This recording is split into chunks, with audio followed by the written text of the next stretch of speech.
Hello, I'm Tara Brabazon and I'm the Dean of Graduate Research at Flinders University, and welcome to vlog 266, Catastrophizing.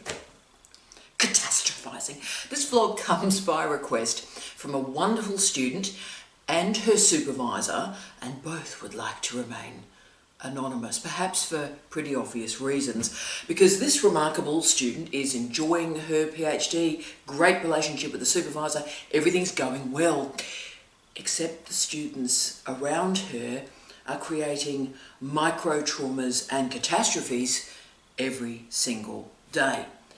And she wanted some strategies to understand why this is happening and how to manage it so that her own candidature is not impacted. Now, what's happening in this lab supposedly is that the slightest thing happens, something happens, and her fellow students summon the zombie apocalypse. Now, look, I love the zombie apocalypse as much as the next person. Trust me, I do. I have all the kit. I am so ready to go. I love me a zombie apocalypse. But it does become tiring and it does become stressful to manage our friends or our peers, our colleagues, who transform every single event into like this Shakespearean tragedy. And if I move from Hamlet to popular culture and animation for one moment, if you are a Chicken Little PhD student, you may be focused on all these micro dangers. And what that means is you'll actually miss the real problem, the real concerns. So this is a fascinating vlog request. Love doing the research on this one, catastrophizing and how to manage those who do it. Now, I may be talking to you today. If there are any Chicken Littles out there, hi, how you going? Let's talk about it. And can I also say, I'm not blaming you, because your behaviour, what you're doing, is completely understandable. We live in complex, chaotic, disturbed and disturbing times. And look, I receive at least every single day 50 emails with that, you know, the red exclamation mark. It's like urgent, urgent, urgent, urgent, urgent, urgent, urgent. And these students are sending me that email with the exclamation mark, because they want me to drop everything that I'm doing that day and focus on them. And so I do that. So if something is very urgent, I will move and cancel a whole series of meetings that are in place for that day, and I get into it. And what I find in almost all of these events is something incredibly small that 2 people in 2 minutes could have sorted out, that becomes operatic.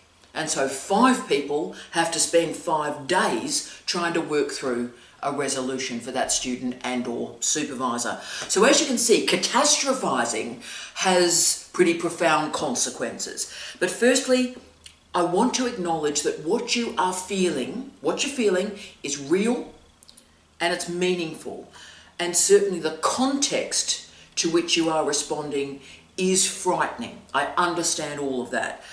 But moving from, wow, this is an interesting challenge, wow, that's a bit disturbing, to the zombies are coming and we're all going to die, that movement has consequences on the people around you. So let's put in place some definitions of catastrophizing. And then what I want to do is put 10 strategies in place to manage it. Manage it if it's happening to you, manage it if it's happening to a colleague of yours and it's starting to impact on your life. So catastrophizing refers to a set of behaviours and a set of assumptions that whatever the issue or the concern or the problem, the worst is going to occur from it. So why this is so challenging, particularly in a PhD program, is that this is a misreading of a real situation, and it exaggerates the issues that are being confronted and results in behaviours that block effective goal setting and the resolution of those challenges. So say you are worried about failing your PhD. Hear it all the time. I'm going to fail my PhD. I'm worried I'm going to fail my PhD. Now, the actual fact is that only 1% of students fail a PhD. So, by you thinking, I'm going to fail, I'm going to fail, I'm going to fail, you know you're not. You're worried about a situation that will not happen. And the problem is, when you're worried about a situation that will not happen, you're not reading, you're not conducting writing, you're not drafting, and you're not doing the behaviours, enacting the work that will actually allow you to complete a PhD with success. So remember, something terrific has happened to you. You have been accepted into a PhD program. This is the moment that will be the foundation for the rest of your professional life. This is tremendous. But when you are catastrophizing, you are creating arbitrary blockages to who you could be and who you could become. And this is more than over-exaggeration, if you will.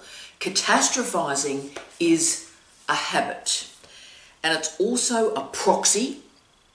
It's a proxy that a person believes that they have lost control over their life. So this is very serious. At its most basic, catastrophizing is a cognitive distortion, creating this never-ending crisis. So catastrophizing is a coping mechanism. So let's put in place what the research says about catastrophizing and how we can address that today in yourself or in others or in your context. Let's do this. 1, frame and label the issue carefully. I ban certain phrases from myself and from my students.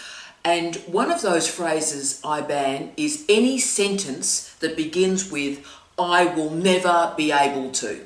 I will never be able to. Now, I ban that phrase from myself and from my students, because however you're going to answer or end that statement, it's not a productive ending. So therefore, if you can frame a problem and label a problem, then you can solve a problem. It's very easy to jump from you've made a mistake in the lab to I'm going to be kicked out of a PhD program. Boof, boof. Now that jump can occur if the original issue is not framed, labelled and understood. Making a mistake is human. We make mistakes every single day. Every single one of us makes mistakes. But we live in these bizarrely heightened times where everything supposedly is important. It's urgent. Me. Now, me. So the cascading to crisis is a way to stop solving the actual problem. So something has happened, cool. Take a breath. Write down what has happened, frame it, label it, and understand it. Then, from this clearly framed matter or issue, you can work out a solution. Work out, even if you have to work with someone else, to come up with that solution.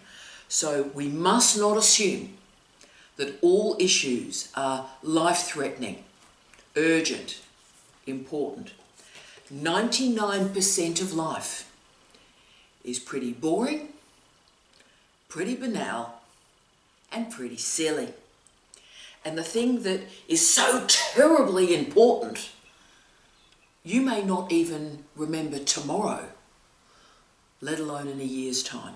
So sit in your present, understand what has happened, and put that into language. And that will allow you to develop a solution. Catastrophizing emerges when we allow unnamed, under-organised ideas to get bigger and bigger and bigger and bigger rather than understanding them. 2, so recognise that many organisational systems like universities actually encourage catastrophizing. This was a life-changing moment for me. I realised this, wow, about 22, 23 years ago. Now, I've worked in truly bonkers universities, wow, and I've worked for truly, truly bonkers people, right? And I've actually worked out that people on a daily basis actively create, actively construct catastrophes, actively construct panic, fear, so that I have to stop my work. So the greatest revenge to the mediocre people in our universities is to work hard and be successful. But there are people in our universities that want to see you fail. And they want to see you fail so that they feel better. Remember, most academics do not have teaching qualifications. Most academics don't have any leadership qualifications, right? Haven't got the qualifications, and yet, therefore, they run our universities like an episode of Big Brother or I'm a Celebrity, Get Me Out of Here. They assume a PhD provides you with expertise in teaching. It does not. They assume a PhD provides expertise in leadership. It does not. So what happens is, from this lack of expertise, these particular individuals want to transform your lab or your group into living and working on the edge all the time. Edge of fear, of panic, of worry. And the reason they do that is that so that person can be a hero because they can solve the problem that they invented. And yes, I can feel a lot of you nodding through this conversation. This is a real problem of many workplaces, but particularly, I would argue, our universities. Now, luckily, I worked this out pretty early in my career, and I refused, and I refuse, to buy into other people's nonsense. I am not responsible for solving other people's invented problems. I am not responsible for making other academics feel better about themselves when they're not working hard enough. So as you can see, I'm not following people down those particular rabbit holes.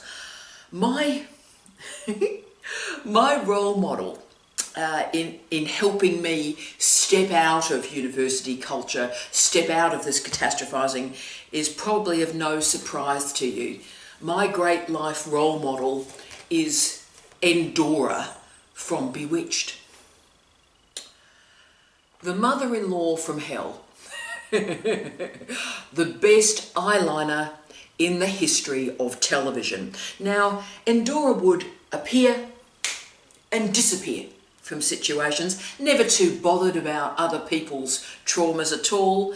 And she had that greatest vibe of all. It's like, I'm sorry, why do you think I should care about that problem? I'm sorry, I'm out. And she would always be very clear to differentiate, no, that's your concern, Durwood. Durwood, that's about you. This is about me. So the best way, I always think, to avoid catastrophizing in our universities is to be Endora. Wear great eyeliner, speak the difficult truths, and then always create that space and that identity away from other people's nonsense. 3, live in your present.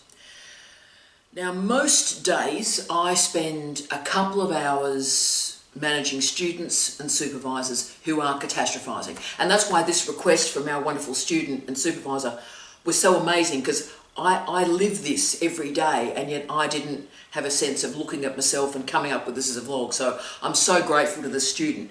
But most of the catastrophizing that I deal with in my office emerges through a fear about something that may happen. So COVID has made all of this situation worse, and there's no doubt about that.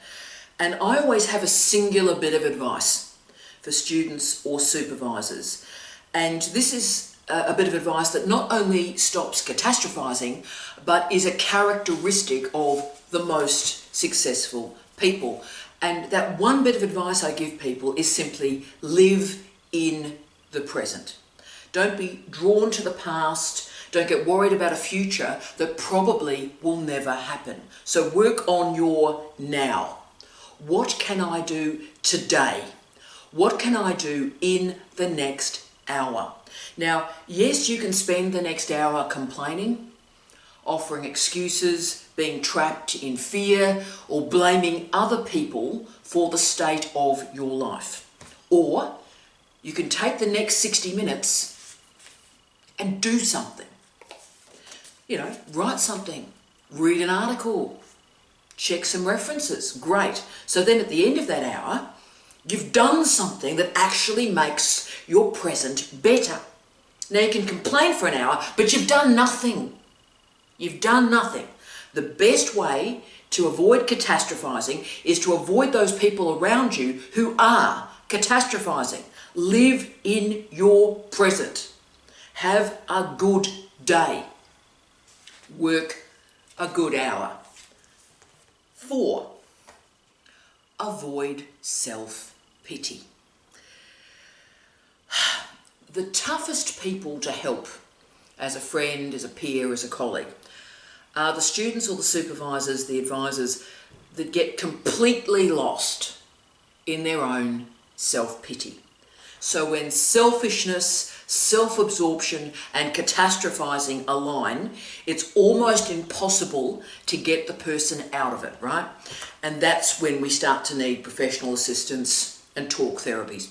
So if you find yourself starting to move into self-pity, then what I'd ask is you intervene, and you're going to have to force yourself to intervene and rewrite the narrative.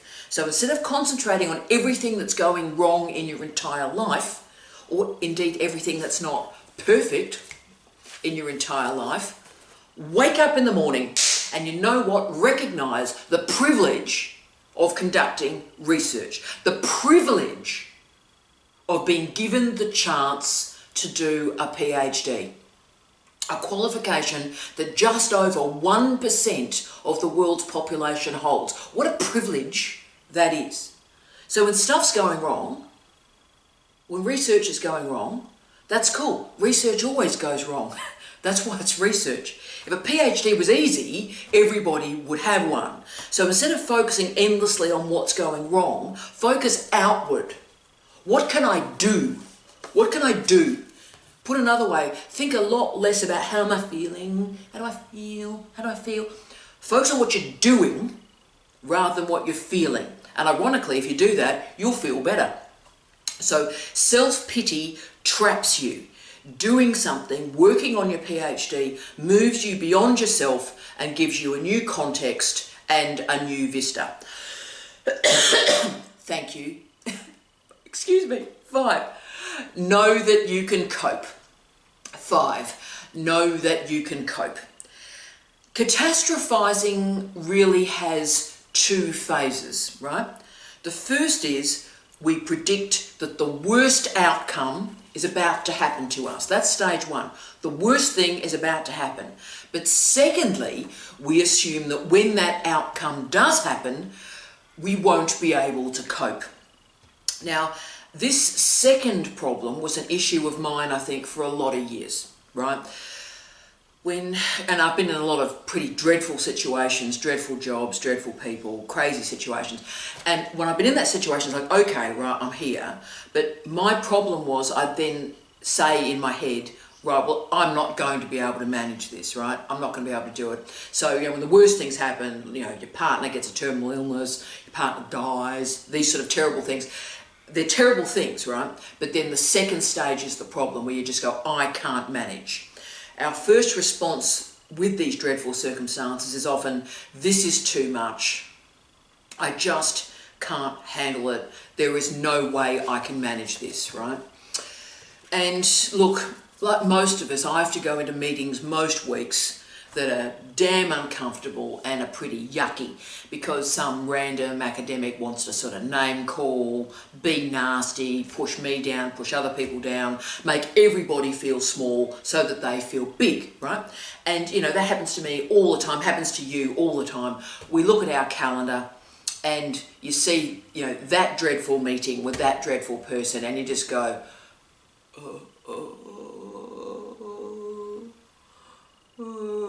and I sort of make sort of random sort of vowel noises for some minutes, right? Now I've learnt how to change that narrative, right? Change the response. Know that whatever happens, you can manage it. Whatever happens, you can manage it. And you've got evidence for that. Because when bad stuff has happened in the past, you've managed it. So you are alive today because you learnt how to cope yesterday. So no matter how bad the situation is, you've got this. You can do this because you have done it. And know that even those dreadful meetings, they start, but they also end. 6, don't confuse thought with reality.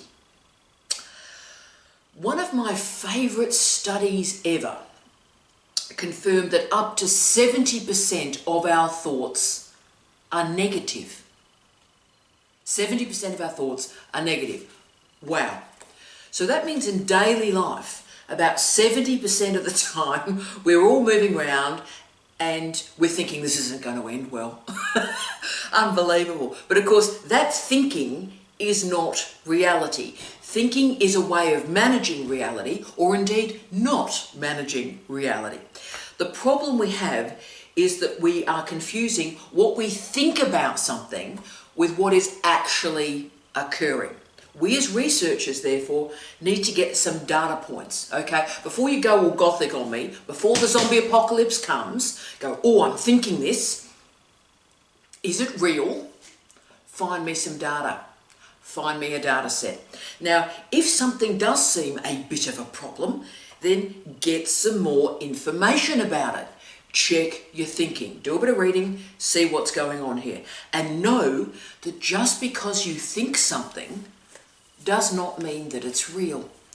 If you find yourself confusing thinking and reality, then a great strategy here is to say stop out loud. So if you find yourself, oh, I'm thinking, and then you feel your thoughts cascading to a really dark place, if you feel yourself doing that, then say out loud, stop, stop. And that process, by the way, has a name. It's called thought stopping. Who knew that was the thing? Now, what that thought stopping allows you to do is focus on what is, rather than about thinking about something that is not. 7, start a journal. The research has shown, and this is for about a decade, that students that have a journal through their PhD and reflect on their candidature on the way through are the students that finish. And that means those students are able to monitor and manage their thoughts. Now, if you are a catastrophizer, so if you're watching this and going, yeah, this is absolutely me, I do this every day, rock and roll, well done. The singular strategy to manage this is to have a journal and write in it on a daily basis. Now, this is a functional and effective strategy. It has been studied, and the reason it's so successful is by journaling, you can step away from the current moment. You're able to put a problem, a thought, into language and reflect upon that thought, right? Now that pause, that moment of reflection transforms a catastrophe into just an event or an issue. And of course, an event or an issue can be managed. So if I've been talking about you today, so you've recognised a lot of yourself here, and you are changing the relatively straightforward behaviour of a PhD student on a daily basis into a bold and the beautiful soap opera, if that's you, Brooke, then get yourself a notebook, seriously, and just write out the experiences, write out the feelings. Now look, I know, this is a bit hippie for me as well, right? But putting these issues, putting these patterns into prose will control them. So if you need some trigger questions to start this, so you're not staring at, what am I going to say? Some trigger questions that will help you through this are, What is the situation that you're worried about? What is this situation? What are you frightened might happen? How likely is that event to happen? Have you got any evidence that this may happen? And then these two questions help me a lot. What is the worst thing that could happen from this moment? And what is the best thing that could happen from this moment? Now, if you write down, and this has helped me a lot, beyond what I can probably express to you, to be able to actually write down or express the worst case scenario. Okay, so this is catastrophe, blah, blah, blah. Okay, right, well, catastrophe. From here, what is the worst thing that could actually happen? And then when you stop and think about what the worst thing could be, then you can view it at a distance and you think, oh, well, look, that's the worst thing that can happen. I can manage that. Put it into language. 8, decrease your options and reduce your choices. Our whole culture is based on this notion that I've got the right to choose, I've got the right to options, I've got the right to opinions, I've got this freedom, I have the right to do anything I want to do. Anything. Freedom. But of course these choices and options and freedoms won't necessarily bring you to success and won't get you a PhD. Because what's actually required for success is focus, not freedom. Focus, not freedom. So if you make the choice to actively reduce your choices, if you make the choice to actively reduce your options, then you'll be successful, because the successful people have very few moving parts in their lives. They have daily patterns and they don't divert from them too much.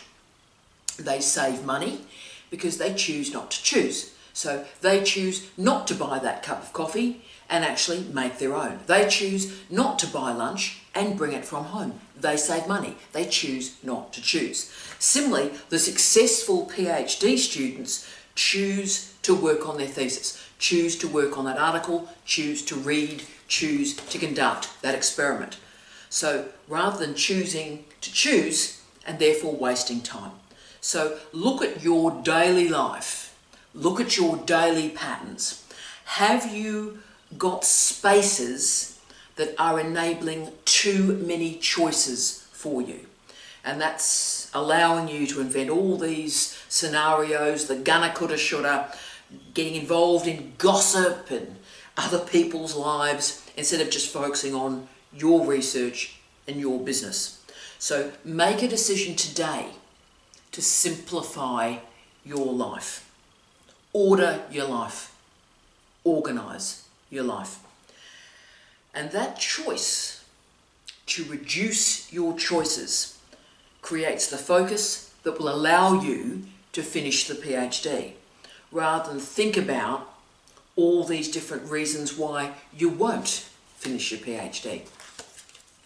9, value yourself on your own terms.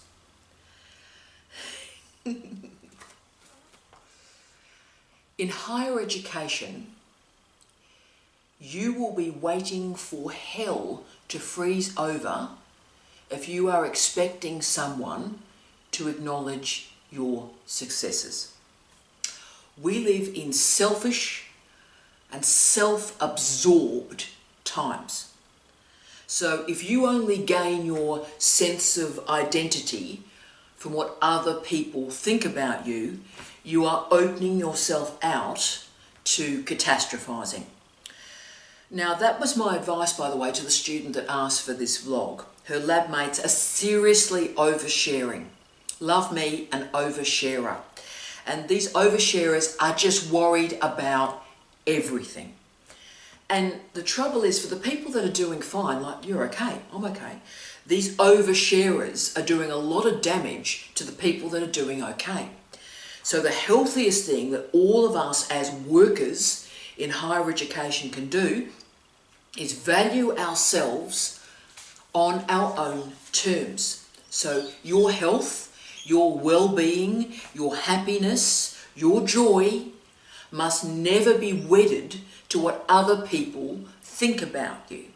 And that includes your supervisor, includes your advisor, it also includes your fellow students. You are responsible for your reactions to the life that is around you. Yes, your friends might be summoning the zombie apocalypse. Can't do anything about that. Can't do anything about that at all. But you are responsible for how you react to this stuff about the zombie apocalypse. Now, my response is always, if people are coming full zombie, woo, come on, yeah, come on, zombie. If people are coming at me like that, I basically smile and wish them well. Now, in my professional day job as Dean, students come to me every day with problems, deep problems. And for those of you that have been to my office, you know exactly what I say. When a student presents to me, my first statement to them is I welcome them to the office and I say, right, what is a strong resolution for you today? What do you want to get out of this meeting? What do you want to get out of this conversation? And what is so stunning to me is the overwhelming majority of students say, oh look, they don't want anything resolved, they don't want any solutions or anything, they just want to talk with someone. And look, that's lovely, but it's also a bit sad because I'm happy to listen, I'm happy to care if it helps, but isn't it sad that a student would come to see a dean to talk rather than actually resolve the issue that is worrying them? So therefore what's important is we start to focus on you, but also on your definition of success. Consider today, consider this week, what is your definition of success? What's your definition of joy? What's your definition of happiness? And try and configure answers to those questions that are accountable to only you. You are responsible for your own success. You're responsible for your own joy. You're responsible for your own happiness. Catastrophes emerge when we wonder why people aren't noticing us. Why aren't these people recognizing how fabulous I am? Now, at that moment, what you've just done is you've given your power away to other people. You've given other people power over you. And you've created space for ambiguity, confusion, despair, and yes, catastrophizing. 10. Be kind to yourself. Be kind to yourself. Now in 2012, a series of small studies, they weren't generalisable at all, but a series of small studies investigated the relationship between fatigue and catastrophizing. Interesting. Similarly, catastrophizing is associated with an array of mental health issues. Now, cognitive behavioural therapy and talk therapy more generally has been shown to be very successful in these cases. And there is a reason that they work, because CBT disrupts. It disrupts thinking and behavioural patterns, right? So be kind to yourself. If you as an individual, you just can't get yourself out of this situation and your supervisor, advisor, your peers are starting to give you some distance, they're going, right, well, let's just get away from this person for a while, then you know what? it's time to get some actual help, and that's a great thing. Now at Flinders, we have a remarkable health and counselling service, and I'm incredibly proud that the Office of Graduate Research and our health and counselling colleagues, we are like two sides of the same bit of paper, and we care desperately for our students, and we work together to try and enable the best results for our students. And for our students around the world, I'm sure your universities have remarkable health and counselling services as well. So you know what? Get help. Talk this thing through, come up with strategies to change your behaviour and change your patterns. What catastrophizing does is it keeps you trapped. It keeps you trapped in worry about a future that will never happen. So whenever I feel myself doing this, I challenge myself, and how I change my behaviour is through a strategy called reframing. So I reframe the situation. I force myself to endlessly ask, what is the worst thing that could happen here? This helps me a lot. What is the worst thing that could happen? And when I've actually named it, I've gone, all right, well, that's the worst thing that can happen. I can manage that. I've managed that before. Cool, we're rocking. And because, and you know, we're all adults, because everything that could have happened has happened, and I've managed it, and you've managed it, and I'm still alive, and you're still alive, we'll be okay. Also, this reframing allows me to recognise a singular truth, that we as researchers, we as workers in higher education can only control what we can control. Our job simply is to control what we can control, and we do the best we can in this context, in this moment. In research, there are good days and there are bad days. And you know what? Both are valuable to your doctorate. No research project is perfect, and no researcher is perfect. But what a PhD can teach us is that our imperfections are often the basis of our greatest discovery. And our fallibility reminds us that we can learn and we can improve every single day. And for me, that's the very definition of success. It's also the definition of courage. I wish you love, light, and peace. Tea out.